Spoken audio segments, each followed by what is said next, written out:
11월 19일 새벽기도의 말씀입니다. 오늘 우리에게 주시는 말씀은 학개 2장 10절에서 15절까지 말씀입니다.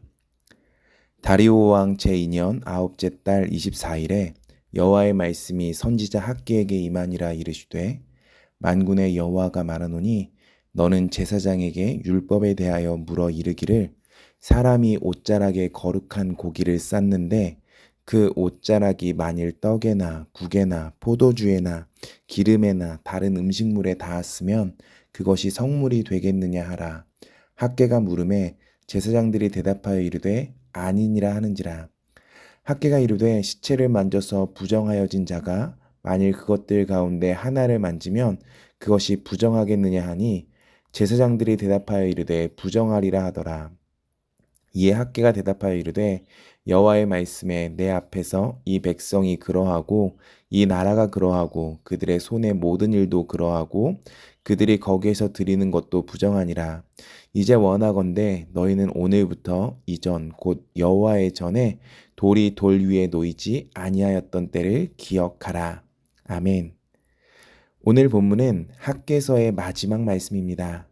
학개 선지자는 하나님으로부터 4가지의 말씀을 받았습니다.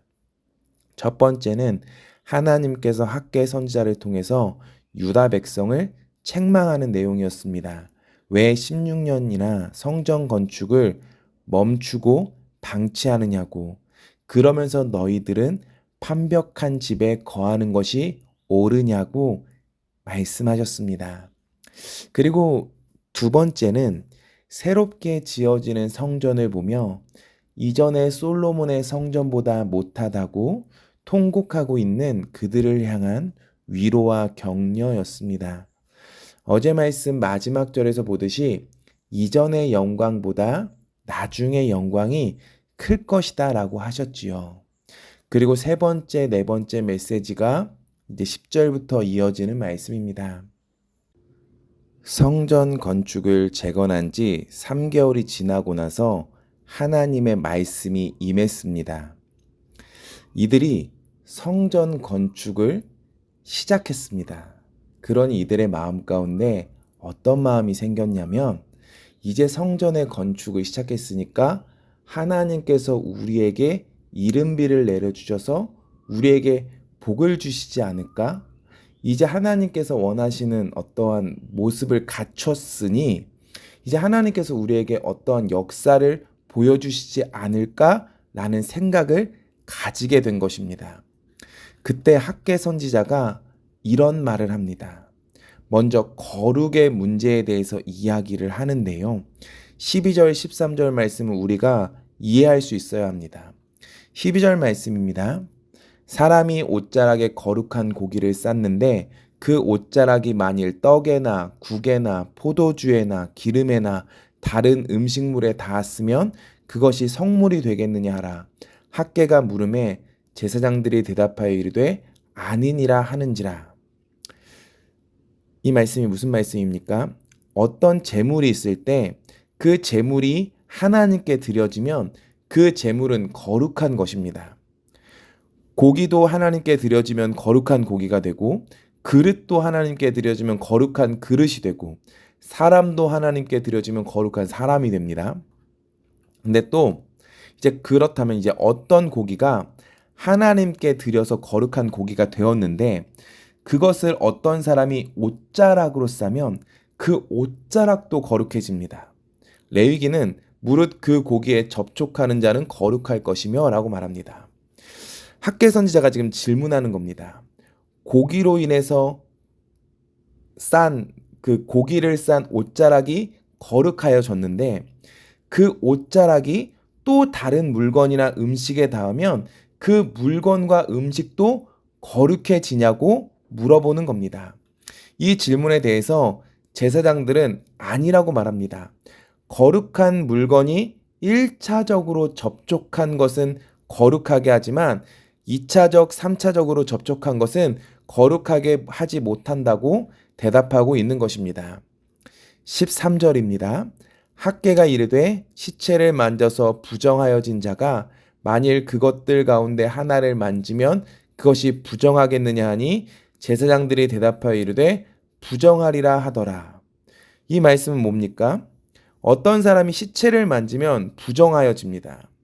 율법에 그 동물의 시체를 만지면 하루 동안 부정하고 그 사람의 시체를 만지면 일주일 동안 부정하다라고 말하고 있습니다. 시체가 부정한 것이니까 만진 사람도 부정하여지는 겁니다.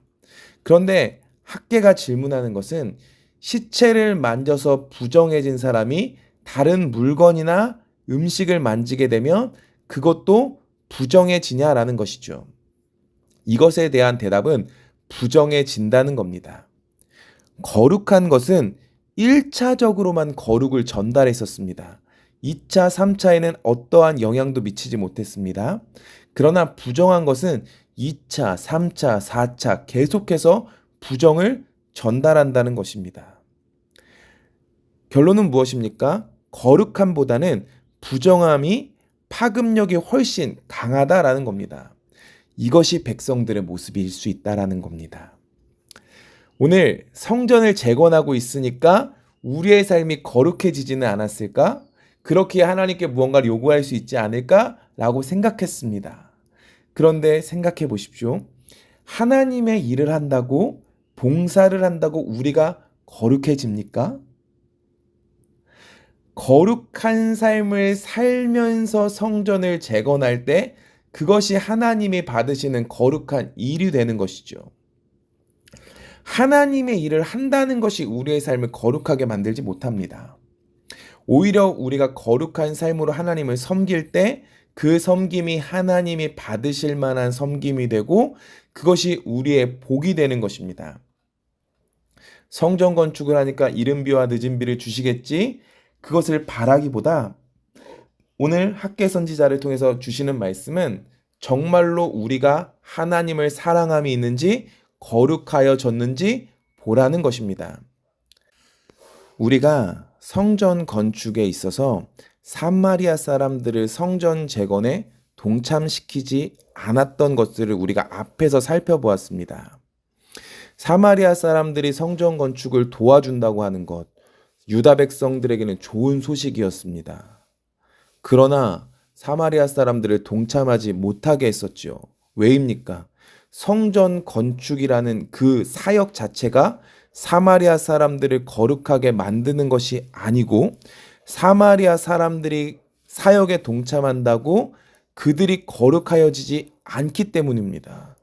성전은 거룩한 삶을 살아가는 자들이 성전을 세울 때 참된 의미가 있는 것이었기 때문에 거절했던 것이지요. 그러니까 이들에게 있어서 무엇을 하고 있는 것이 중요한 것이 아니라 너희들이 지금 거룩한지를 먼저 보라는 것입니다. 그리고 거룩한 삶으로 사역을 감당했으면 좋겠다라고 말하는 겁니다.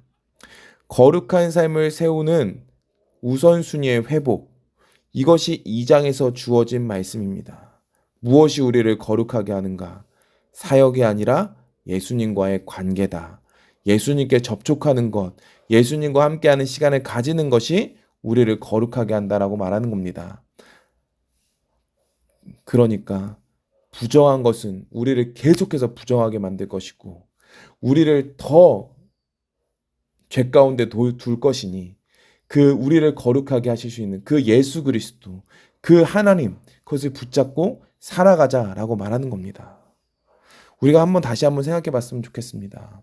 이스라엘은 망하기 전에도 제사는 드렸습니다. 성전에 나와서 제사를 드리지 않는 것이 그들의 문제가 아니었습니다. 그들 마음에 하나님을 사랑함이 없다라는 것이 문제였죠. 그렇기에 아침 저녁으로 번제를 드려도 마음이 하나님을 향하지 않았고 하나님께 순종함도 없었습니다. 그것이 그들을 포로로 끌려가게 했습니다. 다시 시작하는 과정에서 말하는 겁니다. 부정한 마음은, 그 죄성은 전염력이 강하다. 작은 죄악이 우리를 망하게 할 수 있다. 아이성 전투의 패배가 아간 한 사람의 범죄로 이루어졌던 것처럼 우리가 죄에 대해서 더 민감하고 더 깨어 있어야 하고 우리는 함께 하시는 그 하나님께 더욱더 붙어 있어야 한다. 번제를 드려도 하나님께 마음이 헌신되지 않으면, 죄 가운데 그냥 살아간다면 결국 우리는 또 무너질 것이다라고 이야기하고 있는 것입니다. 우리는 지금 하나님을 향한 온전한 예배를 드리고 있습니까? 우리의 우선순위는 변화되었습니까? 학개서에 반복되는 말씀, 하나님께서 우리와 함께 하신다라는 약속입니다. 하나님이 함께 하심을 바라보십시오. 우리는 연약하여서 넘어질 자들입니다. 그러면서 우리가 하는 봉사가, 우리가 하는 일이 그래도 우리를 붙잡아 주겠지라고 생각하면서 살아가셔서는 안 됩니다. 하나님과 함께 하시는 것으로 동기부여를 받으십시오. 중심을 회복하십시오. 교회 사역하는 이유가 무엇입니까? 생각해보면 하나님과 함께하기 위함 아닙니까? 하나님이 함께 하시고 그분의 말씀이 나와 함께 하시고 그렇게 주님이 나와 함께 계신다는 것이 우리의 용기고 힘이 되는 것 아니겠습니까? 우선순위가 바로잡히고 난 이스라엘의 삶이 달라집니다. 이전의 삶을 추억해 보라고 합니다. 18절 19절입니다. 너희는 오늘 이전을 기억하라. 아홉째 달 24일 곧 여호와의 성전 지대를 쌓던 날부터 기억하여 보라. 곡식 종자가 아직도 창고에 있느냐? 포도나무, 무화과나무, 석류나무, 감람나무의 열매가 맺지 못하였느니라. 그러나 오늘부터는 내가 너희에게 복을 주리라 라고 하십니다. 이들에게 있어서 이전을 돌아보라고 합니다. 아무리 애써도 만족할 수 없는 삶, 내 집을 세우고자 열심히 했지만 만족이 없고 기쁨이 없는 삶, 터진 웅덩이와 같은 삶이었음을 한번 돌아보라라고 합니다. 그런데 이제 내가 너희에게 복을 주시겠다라고 합니다. 우리가 잘 아는 말씀이 있지요. 먼저 그의 나라와 그의 의를 구하라. 그리하면 이 모든 것을 너희에게 더하시겠다고 우리에게 말씀하시지 않습니까? 이스라엘 사람들이 그들에게 있어서 거룩함을 점검하고 하나님과 함께 하심을 붙잡고 나아갔을 때 성전이 지어졌고 하나님께서 복을 약속하셨습니다. 우리는 지금 무엇을 쫓아가고 있습니까? 무엇을 붙잡고 있습니까? 내가 내 인생과 내 가족을 책임지는 인생이 아니라 하늘의 하나님께서 내 가족과 내 인생을 먼저 책임져 주시는 인생. 거룩함을 사모하는 그 인생을 붙잡으십시오. 함께 해주시는 인생으로 우선순위가 바뀌는 그런 삶, 거룩함을 입으시고 그렇게 살아갈 때 채워주시는 그 넘치는 은혜를 누리시는 우리 성도님들 되어지시기를 간절히 소망합니다. 기도하겠습니다. 하나님 사랑합니다. 하나님 감사합니다. 주님, 우리가 주님의 은혜 안에 있습니다. 하나님, 죄는 우리를 끊임없이 삼킵니다. 하나님, 그렇기에 우리가 죄를 멀리하고 우리와 함께 하시는 주님을 붙잡기 원합니다. 다른 것 붙잡는 것이 아니라 함께 하시는 주님을 붙잡게 하시고 그 주님께 우선순위를 둠으로 말미암아 우리의 삶이 주님으로 채워지는 인생, 오늘 주님으로 살아가는 오늘 삶 되게 하여 주시옵소서. 승케 하실 주님을 바라봅니다. 감사합니다. 예수님 이름으로 기도합니다. 아멘.